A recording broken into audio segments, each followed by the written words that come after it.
Vamos a hoy día ver referente a lo que son las unidades molares. Aquí vamos a tener algunos ejemplos para poder complementar a la parte teórica.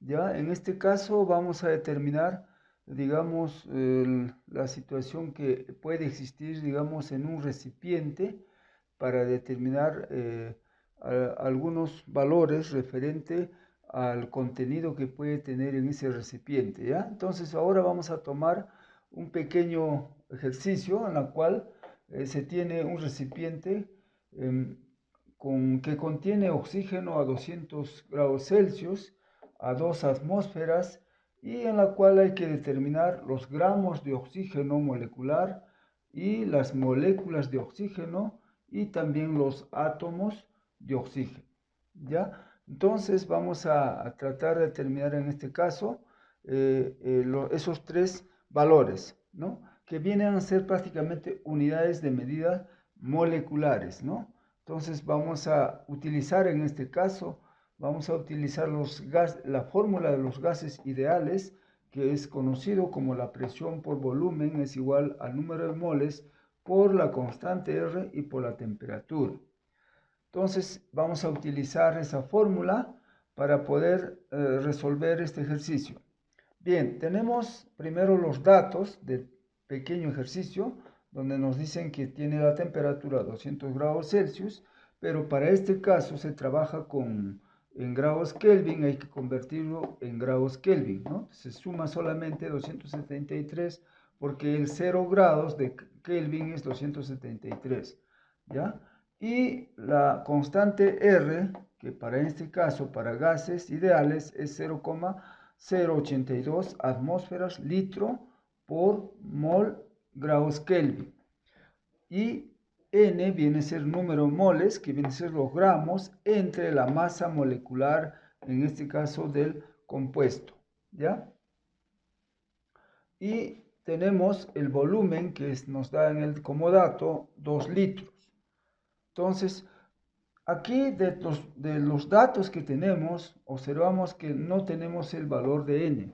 Por lo tanto, vamos a hallar el valor de n que viene a ser el número de moles, ¿no? Entonces, vamos a despejar el valor de n de la fórmula de los gases ideales y vamos a reemplazar los datos, ¿no? Empezando por la presión, el volumen, ¿no?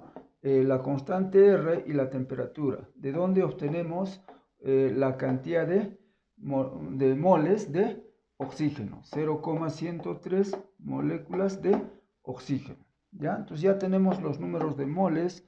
Ahora vamos a calcular lo que nos piden, ¿no? Los gramos de oxígeno molecular, ¿ya? Para calcular los gramos de oxígeno molecular, ahora entonces, gramos de oxígeno, hemos dicho que los gramos de oxígeno molecular es la masa entre el número de moléculas. Por lo tanto, aquí vamos a reemplazar las moléculas que hemos sacado, los moles que hemos sacado, ¿no?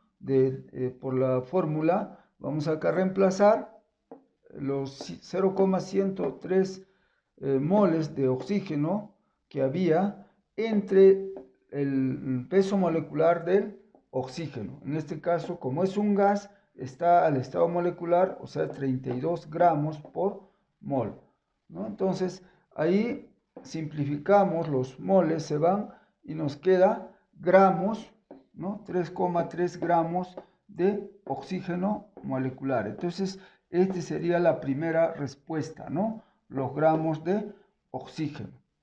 Luego la segunda respuesta dice las moléculas de oxígeno. Sabemos que por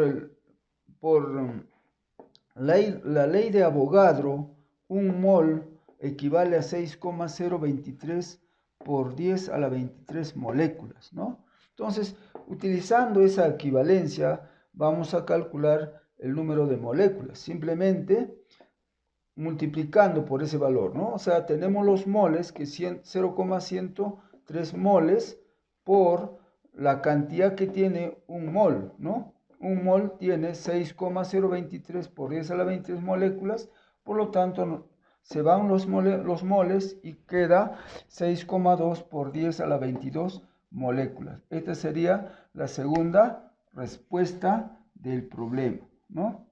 Luego vamos a calcular, como dice, los átomos de oxígeno, ¿no? Los átomos de oxígeno, vamos a calcular simplemente que una molécula de oxígeno, ¿cuántos átomos tiene? O sea, una molécula, esta es una molécula, ¿no?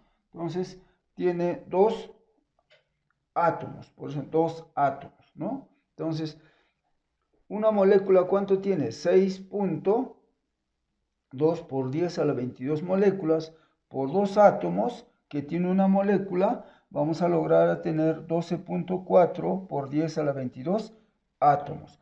Acá se han eliminado las moléculas. Entonces, hemos logrado obtener las tres respuestas referente a este ejercicio. Como ven, aquí lo que se trata es evidenciar el uso de las unidades molares, ¿no? O sea, en este caso, digamos, las conversiones que son muy necesarias en la parte ambiental porque siempre se trabaja con soluciones, ¿ya?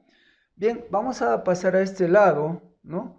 Para también hacer un pequeño ejercicio de igual forma, ya con otras unidades. En este caso vamos a utilizar, por ejemplo, la molaridad y la normalidad, ¿no? Que también podemos calcular. Bien, entonces calcular la molaridad y la normalidad de 15 gramos de ácido sulfúrico en 1200 mililitros de solución. Entonces simplemente es una solución de ácido sulfúrico, ¿no? Entonces ahí hay que calcular la molaridad y la normalidad. Entonces vamos a aquí colocar nuestros datos para dar solución a este pequeño ejercicio en la cual la molaridad siempre se representa por una letra mayúscula M, ¿no? Entonces esa es nuestra incógnita. Igual la normalidad por una letra N, ¿no? Mayúscula, nuestra incógnita. ¿Qué cosa tenemos? Tenemos la masa, en este caso, 15 gramos. Y tenemos el ácido sulfúrico, ¿no? Pero aquí ya lo estoy colocando que el peso molecular del ácido sulfúrico es 98 gramos mol. ¿De dónde viene eso? Sumando la cantidad de hidrógenos, la cantidad de azufre y la cantidad de oxígeno. De ahí se suma, ese es el peso molecular de donde sale 98. ¿Ya? Entonces luego, teniendo ya los valores, vamos a aplicar la fórmula de la molaridad. La molaridad siempre se expresa en moles por litro. Por lo tanto, vamos a aplicar la fórmula que corresponde, que viene a ser la molaridad es igual a la masa entre el peso molecular por su volumen. ¿Ya? Entonces, esa es la fórmula para poder determinar o en este caso la molaridad, ¿ya? Reemplazamos la masa, el peso molecular que aquí se tenía, por el volumen que nos dieron, que viene a ser, en este caso, 1200 mililitros, que equivale a 1,2 litros, ¿ya? 1,2 litros. Y reemplazando, haciendo la operación, vamos a lograr que la molaridad es 0,127 moles por litro. Eso viene a ser la molaridad, ¿ya? Entonces la molaridad hemos dicho que siempre se expresa en moles por litro, ¿ya? Luego, una vez que hemos terminado la molaridad, nos dice la segunda incógnita es la normalidad. La normalidad es el producto de la molaridad por el equivalente químico, ¿ya?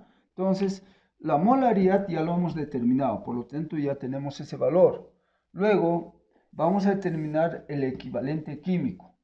¿Qué cosa es el equivalente químico? En este caso, para ácidos. En los ácidos, el equivalente químico está en función del número de hidrógenos que tiene esa solución, ¿ya? Entonces, el número de hidrógenos que tiene la solución, en este caso el ácido sulfúrico, es 2 hidrógenos, ¿no? O sea, el peso equivalente está dado en función al número de hidrógenos. Por lo tanto, su peso equivalente es igual a 2. Por lo tanto, lo que hacemos es reemplazar la molaridad por el peso equivalente, ¿no? Y vamos a obtener el producto que es 2,53 moles por litro, ¿ya? Entonces ya tenemos los dos resultados, tanto la molaridad como la normalidad. Bien, entonces eso es todo lo que hay que hacer acá. Simplemente queremos complementar un poco más para otros casos, en este caso para casos bases o básicos, ¿no? Donde el equivalente químico está en función del oxidrilo, o sea, el ion OH, ¿ya? Esto es para bases. En este caso de arriba es para ácidos el hidrógeno y para bases es el OH. Y para caso de sales está en función al número de cargas, o sea, las cargas que puede tener un compuesto, ¿no? O sea, me refiero a las cargas positivas y negativas, o sea, los iones positivos, iones negativos. En este caso he puesto un ejemplo. Para el caso de las bases, tenemos, por ejemplo, el hidróxido de aluminio. El hidróxido de aluminio tiene, ¿no?, 3 iones OH, ¿no? 3 iones OH. Por lo tanto, su equivalente es 3. Para el caso de sales, en este caso el carbonato de aluminio tiene, multiplicado por sus cargas, tiene 6 cargas positivas y 6 cargas negativas. Entonces, su equivalente es 6, ¿ya? Entonces, eso es solo para poder un poco complementar a la parte teórica de las unidades de medida que son muy usuales en la parte ambiental, más que todo en la parte, esto corresponde a la parte de gases y esto corresponde a la parte de soluciones, ¿ya? Entonces, eso hemos querido complementar. Ustedes van a hacer probablemente un ejercicio que les voy a dejar en, en la parte de tareas, ¿no? Para que puedan hacer para la próxima clase. Ya, ya va a estar ahí indicado el ejercicio que van a hacer. También va a ser muy parecido a este ejercicio, ¿no? Simplemente cambiando algunas variables. O sea, lo que tienen que un poco acá familiarizarse es el manejo de las unidades de medida.